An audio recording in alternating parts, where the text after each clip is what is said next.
प्यारे विद्यार्थियों, आप सभी को मेरा नमस्कार। मैं डॉक्टर नेमीचंद कुमावत, सहायक आचार्य हिंदी विषय, राजकीय महाविद्यालय की आपकी इस बीए पार्ट सेकेंड विषय हिंदी साहित्य के प्रथम प्रश्न पत्र की आज की इस ऑनलाइन कक्षा में मैं आप सभी का हार्दिक अभिनंदन करता हूं। प्यारे विद्यार्थियों, आज मैं आपके समक्ष लेकर के आया हूं महाकवि भूषण के द्वारा रचित छत्रसाल के पराक्रम से संबंधित दो पदों को। आज हम पढ़ेंगे 16वां और 17वां पद। पिछली जो ऑनलाइन कक्षाएं हुई थी, हाल ही की ऑनलाइन कक्षाएं, जिसमें हमने आपकी पाठ्य पुस्तक के 6ठे अध्याय महाकवि भूषण के द्वारा रचित शिवा बावनी और छत्रसाल दशक, शिवा बावनी में महाराज शिवाजी का पराक्रम, मराठों के सरदार शिवाजी और महाराज छत्रसाल, जिनके छत्रसाल दशक रचना से चयनित अंशों का हमने पिछली ऑनलाइन कक्षाओं में अध्ययन किया। आपकी जो ये पाठ्य पुस्तक है रीतिकालीन काव्य, इसके आरंभिक 5 अध्याय केशवदास, बिहारी, घनानंद, देवदत्त और सेनापति, इन पांचों के चयनित पदों का अध्ययन, उन पर विस्तार से चर्चाएं और 3 मॉडल आंसर केशवदास जी की संवाद योजना पर, बिहारी की काव्यगत विशेषताओं पर और घनानंद रीति मुक्त काव्यधारा के प्रतिनिधि कवि हैं, इसको केंद्रित करते हुए 3 मॉडल आंसर मैंने तैयार किए, उनके पीडीएफ नोट्स आपके व्हाट्सएप ग्रुप पर शेयर किए और इन तीनों पर मैंने ऑनलाइन कक्षाएं लेकर के आपको विस्तार से मैंने समझाया। और आपके पाठ्यक्रम और अंक योजना को लेकर के प्राय सभी वीडियोज में मैंने ऑनलाइन कक्षाओं में मैंने चर्चा की। अब पाठ्यक्रम आपको याद हो गया होगा और आज की इस ऑनलाइन कक्षा से आपका 6ठा अध्याय भी पूर्ण हो जाएगा। फिर 7वां अध्याय मतिराम कवि पर केंद्रित हैं और 8वां अध्याय वृंद कवि के दोहों पर संकलित जो वृंद सत्सई से लिए गए हैं। तो 2 ही चैप्टर आपके शेष रहेंगे, यानी एक तरह से 90% आपका कोर्स इस प्रथम प्रश्न पत्र का हो जाएगा। फिर हम द्वितीय प्रश्न पत्र, जो हमारी निबंध पुस्तक चल रही थी, उससे हम आरंभ करेंगे। आपके रक्तध्वज नाटक है द्वितीय प्रश्न पत्र में, उसको हम पढ़ेंगे। और मैंने रक्तध्वज नाटक के पीडीएफ नोट्स बना करके, पीडीएफ को बना करके मैंने संपूर्ण नाटक आपको शेयर कर दिया है आपके व्हाट्सएप ग्रुप पर। आप उसको एक बार पढ़ लें अच्छी तरह से। मैं उसके ऊपर मॉडल आंसर भी आपको लिखाऊंगा, आपको विस्तार से पढ़ाऊंगा, चर्चा करूंगा उस पर। और एक एकांकी की पुस्तक भी आपके हैं, 6-7 एकांकियाँ जिसमें हैं, उनको भी हम अगली ऑनलाइन कक्षाओं में हम पढ़ेंगे। तो आइए आज हम आरंभ करते हैं छत्रसाल प्रताप से संबंधित जो छत्रसाल दशक रचना से अवतरित पद हैं। पीछे भी इसी शीर्षक से हमने कुछ पदों का अध्ययन किया और इसमें जैसे इस 6ठे अध्याय में जैसे शिवाजी के पराक्रम से संबंधित 2 जगह पदों का चयन है, 2 शीर्षक है, उसी तरह से छत्रसाल प्रताप से संबंधित भी 2 शीर्षकों में पद दिए हुए। कुल 17 पदों का संकलन आपके इस 6ठे अध्याय में है। तो 15 पदों तक हम पिछली ऑनलाइन कक्षाओं में पढ़ चुके थे। उसी क्रम को जारी रखते हुए आज हम 16वें और 17वें पद का हम अध्ययन करेंगे। तो आइए मैं आरंभ करता हूँ छत्रसाल प्रताप से संबंधित ये 16वां पद, जिसकी पहली पंक्ति है, रैया राव चंपती को चढ़्यो छत्रसाल सिंह, भूषण भनत गजराज जोम झमके। इस पद में महाराज छत्रसाल की युद्ध और रण कौशल की चतुरता का चित्रण है कि किस तरह से युद्ध करते हैं, किस तरह से उनकी तलवार अपना पराक्रम दिखाती हैं। तो उसी चातुरी का चित्रण इस पद में है। तो देखिए, रैया राव यानी महाराज रैया राव चंपती राय के सुपुत्र छत्रसाल सिंह जब शत्रु सेना पर जब वो आक्रमण करते हैं, जब वो चढ़ाई करते हैं, अपना सैन्य प्रयाण करते हैं, तो उसका चित्रण है। भूषण बनत, तब उनकी सैन्य चतुराई का भूषण कवि चित्रण करते हुए कहते हैं, गजराज, गज यानी हाथियों के राजा, वनराज, सिंह अर्थात शेर की तरह अत्यधिक जोश में आकर के, जोम यानी जोश, अत्यधिक जोश में, आवेश में आकर के जम के यानी तलवार चलाते हैं, जूम पड़ते हैं उसके ऊपर। जिस तरह से शेर हाथियों की झुंड पर टूट पड़ता है, उसी तरह से शत्रु सेना पर महाराज छत्रसाल की तलवार अपना पराक्रम दिखाते हुए शत्रु सेना के झुंड पर टूट पड़ती है। वो इस भांति वो सिंह की तरह आक्रमण करते हैं, तलवार चलाते हैं, जिससे शत्रुओं का बचना प्राय असंभव है। अगले चरण में है, भादों की घटासी उड़ी गरद गगन गिरे, सैलेंस मसेरे फिरे दामिनी सी दमके। दामिनी सी उपमा अलंकार का प्रयोग है। इसी तरह से घटासी उड़ी गरद, यहाँ पर भी उपमा अलंकार का प्रयोग है।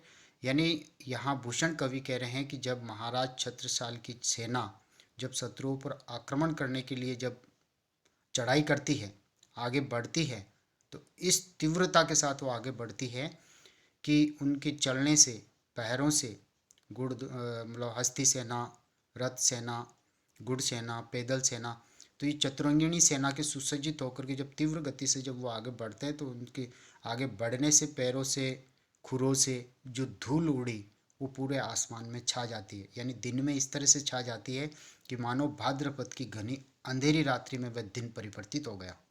तो भादों की घटा यानी भाद्रपद के महीने में जिस तरह से बादलों की घटाएं आकाश में छाई हुई रहती है, उसी तरह से यहाँ दिन के उजाले में ही इस सेना के पैरों से उड़ी हुई धूल आकाश, गरद गरद यानी धूल, तो घटासी उड़ी गरद गगन गिरे, और सारा आकाश में वह धूल फैल जाती है। ऐसा लगता है कि जैसे भाद्रपद के महीने में बादलों की घटाएं छा गई हो। सेलेस मसेरे फिरे दामिनी सी दमके, जिस तरह से भाद्रपद के महीने में आकाश में बादलों की घटाओं के बीच में से जिस तरह से बिजली चमकती है, तो यहाँ दिन में ही जो धूल उड़ी, गरद उड़ी, वो आसमान में छा जाती है। तो घटाएं तो छा गई है, और अब महाराज छत्रसाल के म्यान से जो तलवार निकली हुई है, तो इस छाई हुई धूल रूपी इन घटाओं के बीच में से उनके हाथ में ली हुई तलवार, इस तरह से तलवार और बर्छी इस धूल की घटाओं के बीच में से इस तरह से चमकती है, फिरे दामिनी सी दम के, मानो बिजलियां चमक रही हों। तो इस तरह से तलवार की तमक और तलवार और बर्छी की चमक का यहाँ पर उन्होंने वर्णन किया है। खान उमरावन के आन राजा रावण के, सुनी सुनी उर लागे घन कैसे धमके। तो यहाँ जो उनका छत्रसाल जी का जो पराक्रम है, उनकी वीरता, उनका युद्ध कौशल, उनका रण कौशल को सुन करके जो शत्रु पक्ष के जो सैनिक हैं, उनके हृदय पर हथौड़ी की तरह चोटें पड़ने लगती हैं, उनको दर्द कष्ट होता है। हथौड़ी की चोट जिस तरह से लोहे पर पड़ती है, उसी भांति की चोट उनके हृदय पर पड़ती है और उनको पीड़ा हो रही है इनके पराक्रम से। तो देखिए, खान यानी मुगल राजागण और उमराव छोटे सरदार के आन इनके अलावा भी आन यानी अन्य राजा रावण के, यानी अन्य राजागणों के जो शत्रुगण हैं, वो सुनी सुनी यानी महाराज छत्रसाल जी के पराक्रम और शौर्य को सुनी सुनी और यानी हृदय में सुन सुन करके उर लागे घन कैसे धम के, यानी जिस तरह से हथौड़ी की चोट लोहे पर पड़ती है, उसी भांति उनके पराक्रम की, प्रभुत्व की चोट, उनके शौर्य की, उनके यश की चोट शत्रु राजाओं के हृदय पर पड़ती है और उनको पीड़ा और कष्ट होता है। यानी शत्रु भी भयभीत है उनके पराक्रम से, वो भी दहल उठे हैं। फिर है, बेयर बगारन की अरी के अगारन की, लांगती पगारन नगारन के धमके। यानी कहने का तात्पर्य बेयर यानी घाटियाँ, बड़ी, बगारन यानी घाटियाँ। तो कहने का तात्पर्य, जब छत्रसाल जी की सेना जब घाटियों पर चढ़ाई करके जब शत्रु सेना पर वो आक्रमण करती है, अपना प्रहार करती है, अपना सैन्य पराक्रम जब वो दिखाती है, तो शत्रु सेना की जो दुर्दशा होती है वो उस घाटी पर देखने लायक होती है। भयंकर रूप उन घाटियों का बन जाता है। तो यहाँ लिखा, बेयर बगारन की अरी के अगारन की, यानी अरी यानी शत्रुओं के, अगारन यानी उनके नष्ट होने की जो स्थिति है, वो उन घाटियों पर, उन पहाड़ों पर वो उनके अंग प्रत्यंग सैनिकों के जो बिखरे पड़े हैं, तो भयानक रूप घाटी का बन जाता है। उनके नष्ट होने पर घाटियों का रूप भयानक हो जाता है, यानी घाटियाँ भयानक रूप धारण कर लेती हैं। लांगती पगारन नगारन के धमके, लांगती यानी लांग करके, पगारन पगारन यानी परकोटा, दीवारों को लांग करके, भवनों को, घरों को लांग करके। नगारन यानी पर्वत, यानी घरों की दीवारों और पर्वतों को लांग करके जो विजयोल्लास यानी युद्ध में जो विजय प्राप्त करने का छत्रसाल शिवाजी की सेना में जो नंगाड़े बजते हैं, विजय के उल्लास के नंगाड़े, वो इस तरह से धमकते हुए, उनकी आवाज़ें इस तरह से आती है कि मानो वो दीवारों पर्वतों को सबको लांग करके चारों ओर वो गूंजती हुई सुनाई देती है। तो यहाँ महाराज छत्रसाल जी के रण कौशल, उनकी तलवार का पराक्रम, उनकी सेना का युद्ध प्रयाण, उनका कौशल, किस तरह से धूल आकाश में छा जाती है, उनकी तलवार किस तरह से धूल रूपी बादलों की घटाओं में, भाद्रपद के महीने में जिस तरह से बादलों की घटाएं छाई होती है, उनमें से बिजलियां चमकती है, उसी भांति से उनकी तलवार को यहाँ चमकते हुए दिखाया गया है। और उनके जब वो विजय प्राप्त कर लेते हैं शत्रु पक्ष पर, तो उनके सेना के द्वारा जो विजय का जो बाजा नंगाड़ा बजाया जाता है, उनकी गूंज घरों को, उनकी दीवारों को और पर्वतों को लांग करके ही सर्वत्र गूंजती हुई सुनाई देती है कि वो जीत चुके हैं। और एक तरह से यह आवाज़ शत्रु पक्ष तक भी पहुंचती है और वो भी दहल पड़ते हैं, वो भी भयभीत हैं। ये था 16वां पद। अब हम आगे बढ़ते हैं 17वें पद की ओर। निक्सत म्यान ते म्यूखे पड़ले भानु, कैसी फारे तम तोम ते गयंदन के जाल को। यहाँ है कि निक्सत निकलते हुए, म्यान से यानी म्यान से जब तलवार निकलती है, यहाँ पर म्यूखे, म्यूखे का तात्पर्य तलवार, पड़ले भानु, पड़ले यानी पड़ले रचाने वाली वह तलवार, भानु यानी सूर्य की भांति, यानी प्रलयंकारी, पड़ले रचाने वाले सूर्य की भांति वह म्यान से निकलती हुई तलवार चमकती है।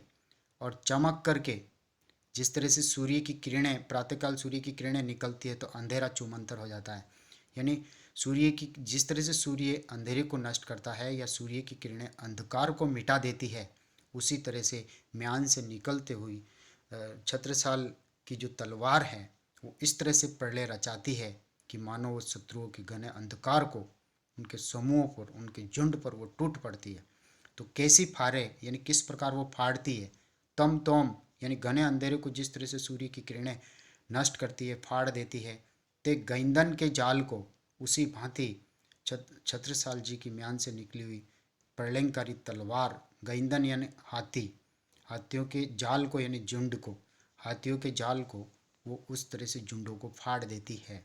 जिस तरह से सूर्य की किरणें अंधकार को मिटाती है, उसी तरह से छत्रसाल की चमकती हुई प्रलयंकारी तलवार हाथियों की झुंड को भी फाड़ देती है, उनको भी नष्ट कर देती है। लागती लपकी कंठ बैरिनी के नागिनी सी यानी सर्पिणी की भांति डसने वाली उनकी तलवार है जो शत्रुओं को डस लेती है, उनको उनके सिर और धड़ को तुरंत अलग कर देती है। तो लागती लपकी अर्थात वह तलवार लपक करके, पहले तो वह चमक करके हाथियों की झुंड को फाड़ा और अब वह चमकती हुई लपकती हुई कंठ बैरिनी, बैरिनी यानी शत्रुओं के कंठ में जाकर के लगती है। नागिनी सी उपमा अलंकार है, अर्थात शत्रुओं के कंठ में एक सर्पिणी की भांति जाकर के उसको डस लेती है, यानी उनका प्राणांत कर देती है, उनके सिर और धड़ को वो अलग कर देती है। अगली पंक्ति में रुद्र ही रिझावे दे दे मुंडन की माल को, और उनकी तलवार का ये पराक्रम देखिए। फिर वो शत्रुओं पर इस तरह से नागिनी की भांति उनके गले पर लपकती है कि सिर को अलग कर देती है, मुंड को अलग कर देती है और उनके धड़ को अलग कर देती है। और फिर वीर जो योद्धा है उनके सभी मुंडों की मालाएं ये तलवार तैयार करके एक तरह से रुद्र ही रिझावे यानी क्रोध के देवता रुद्र को अर्थात शिव जी को वो मुंड की मालाएं सौंप सौंप करके प्रसन्न कर देती है। तो रुद्र ही रिझावे अर्थात शिव जी को प्रसन्न कर देती है, मुंड की माल को अर्थात मुंडों की, सिरों की माला बना बना करके रुद्र देवता शिव को प्रसन्न करती है। लाल क्षितिपाल छत्रसाल महाबाहुबली, कहाँ लो बखान करो तेरी करवाल को। तेरी करवाल यानी तलवार का वर्णन में अनुपम वर्णन कहाँ तक करूँ, यह अवर्णनीय है तेरी तलवार का ये पराक्रम। हे पराक्रमी, हे महान बलवान क्षितिपति, क्षितिपति का तात्पर्य पृथ्वी के पुत्र या पृथ्वी के रक्षक, लाल यानी पुत्र। लाल क्षितिपाल अर्थात पृथ्वी के पुत्र, महाराज रैयाराव चंपती राय के सुपुत्र और पृथ्वी के रक्षक महाराज छत्रसाल जी, आप महाबाहु यानी आपके महान पराक्रम, बली, आपके बल और आपके ताकत का वर्णन मैं कहाँ तक करूँ, क्योंकि ये अवर्णनीय है। तो कहाँ लो बखानो, यानी कहाँ तक वर्णन करूँ, तेरी करवाल को, अर्थात तुम्हारी तलवार के इस पराक्रम का मैं वर्णन कहाँ तक करूँ, अनुपम है तुम्हारी तलवार। अंतिम चरण को देखिए। प्रिय भट्ट कटक कंटीले केते काटी काटी, कालिकासी किलकी करेऊं कलेऊं देती काल को। यानी यहाँ है प्रिय भट्ट, प्रिय, प्रिय का मतलब बड़े बड़े जो योद्धागण हैं, भट्ट यानी योद्धा, कटक यानी झटके के साथ, कंटीले कांटों को, यानी कंटीले कांटों को। कहने का तात्पर्य जो बड़े बड़े योद्धा है, जो आपके साम्राज्य के सामने जो शत्रु पक्ष की जो सेना है आपके लिए हमेशा कंटीले कांटों की तरह वो आपको परेशान करती है, लेकिन आपकी ये तलवार का पराक्रम देखिए, वो बड़े बड़े योद्धाओं रूपी इन कांटों को काट करके रास्ते को साफ कर देती है, यानी अपने दुश्मनों का सफाया कर देती है। कटक कंटीले केते काटी काटी, यानी कितने योद्धाओं को उसने काट डाला, यानी शत्रुओं का संहार कर लिया। और ये संहार इतना किया, कालिका सी किलकी, और रणभूमि में, युद्ध क्षेत्र में, कालिका सी यानी तुम्हारी तलवार माँ कालिका का रूप धारण कर लेती है। किलकी कलेऊ, और वो एक तरफ चमकती भी हैं, साथ साथ वो किलकारियाँ भी भरती हैं। देती काल को, और काल को यानी यमराज को एक तरह से वो यानी मालाएं समर्पित करती है। मृत्यु के देवता को वो संतुष्ट करती है, यानी कालिक माँ कालिका की तरह किलकारियाँ करते हुए एक तरह से कलेवा देती है यमराज को, ग्रास देती है, ले अब खा, देती कालका को। और एक तरह से सीधा सीधा कह रहे हैं कि वो मृत्यु के देवता की भूख को भी वो संतुष्ट कर देती है। इस तरह से यहाँ महाराज छत्रसाल जी की तलवार और उनके द्वारा किए जा रहे पराक्रम का, रण कौशल का, युद्ध वीरता का यहाँ महाराज महाकवि भूषण ने यहाँ वीर रस ओजस्वी शैली में यहाँ पर चित्रण किया है। तो प्यारे विद्यार्थियों, इसी पद के साथ आपकी पाठ्य पुस्तक के इन 8 अध्यायों में से 6 अध्याय आज इस पद के साथ ही पूर्ण होते हैं। अब अंत में शेष 2 पद और हैं, 2 पाठ और हैं, 2 अध्याय और हैं। मतीराम कवि का अध्याय और एक वृंद कवि का अध्याय, जिनको हम आगामी ऑनलाइन कक्षाओं में हम पढ़ेंगे। आज की इस ऑनलाइन कक्षा को हम यहीं समाप्त करते हैं। प्यारे विद्यार्थियों, आप पहली बार यदि कॉलेज के इस यूट्यूब चैनल पर इन वीडियोज़ को आप देख कर अपनी ऑनलाइन पढ़ाई कर रहे हैं, तो आप इन वीडियोज़ को लाइक ज़रूर करें और कॉलेज के इस चैनल को आप सब्सक्राइब ज़रूर करें, क्योंकि सब्सक्राइब करने पर ही महाविद्यालय में आपकी ऑनलाइन उपस्थिति सुनिश्चित हो सकेगी। प्यारे विद्यार्थियों, आप सभी को बहुत बहुत धन्यवाद। आप सभी ने मुझे सुना। जय हिंद, जय भारत। आज की इस कक्षा को हम यहीं समाप्त करते हैं।